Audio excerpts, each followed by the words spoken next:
Dobrodošli na Zlatibor, jedno od najlepših planina i pravi biser zapadne Srbije. Ova planina je kroz vekove bila sinonim za zdravlje, odmor i netaknutu prirodu. Zlatni borovi po kojima je i dobila ime i danas šire miris smole i četinara, a vazduh bogat jodom i eteričnim uljima čini Zlatibor pravom prirodnom banjom na otvorenom. Sam centar Zlatibora danas je moderno turističko mesto koje spaja udobnost hotela i restorana sa toplinom domaćinske tradicije.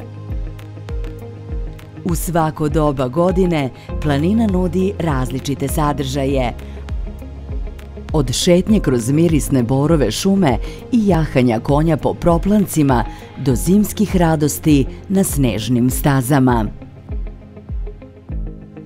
Zlatibor nije samo turistička destinacija, već i čuvar naše istorije i kulture.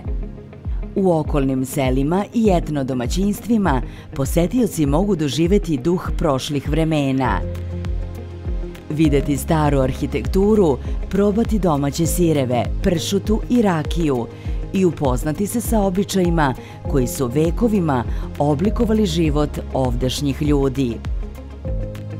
Prirodne lepote Zlatibora ne prestaju da iznenađuju. U okolini se nalazi Stopića pećina, jedna je od najvećih i najlepših pećina u Srbiji, poznata po impresivnim dvoranama i kaskadnim bigrenim kadama koje su prava retkost u prirodi. Nedaleko odatle, u selu Gostilje, čeka vas i vodopad Gostilje, jedan od najlepših vodopada Srbije, visok oko 20 metara.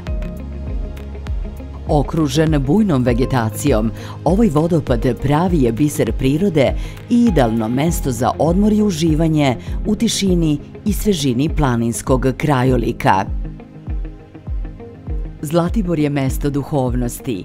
U njegovoj okolini nalaze se brojni manastiri i crkve, od kojih svaki priča svoju priču i čuva deo srpske tradicije. Spoj prirode, istorije i duhovnosti daje ovoj planini poseban pečat i razlog da joj se uvek vraćamo.